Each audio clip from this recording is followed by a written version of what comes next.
Brilliance Audio presents the unabridged recording of Wives of War by Soraya M. Lane, performed by Heather Wilds.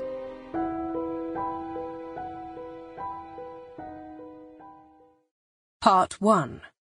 London, 1944. Chapter 1. Scarlet.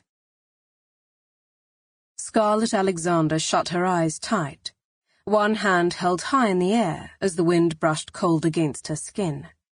She was clutching a letter between her fingers, waiting to let it go, because she had nowhere to post it to. No way of knowing whether her fiancé would ever receive it if she did send it.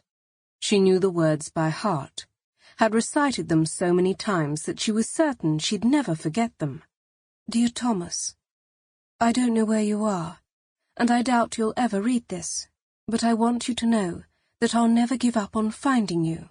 I wish we lived in different times, that we could have already married and had a family, and that you didn't have to fight so bravely for our country. One day, I keep telling myself that one day we will look back on this as a distant memory, surrounded by our children and sharing tales of the time when everyone else told me to brace myself for the worst kind of news, before you walked back into our lives. Yours, forever, Scarlet. The wind whistled, ice cold now, making her knuckles ache. She shouldn't have told the driver to go, shouldn't have been so insistent on making her own way to the station.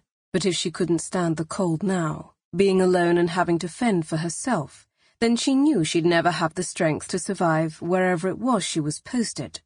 Taking a deep, shuddering breath, Scarlet slowly let the letter go, allowed it to slip from her fingertips. She turned and watched it soar, violently taken by a gasp of wind, slowly disappearing from sight. This was it.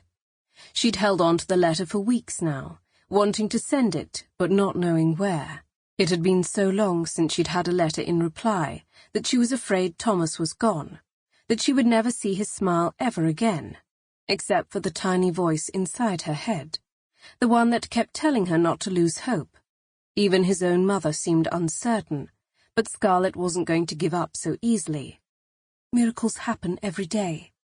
She murmured the words, bent to collect her bag and straightened her shoulders. Scarlet took a deep breath and started to walk. She could do this. She just had to swallow her fears. Sample complete. Ready to continue?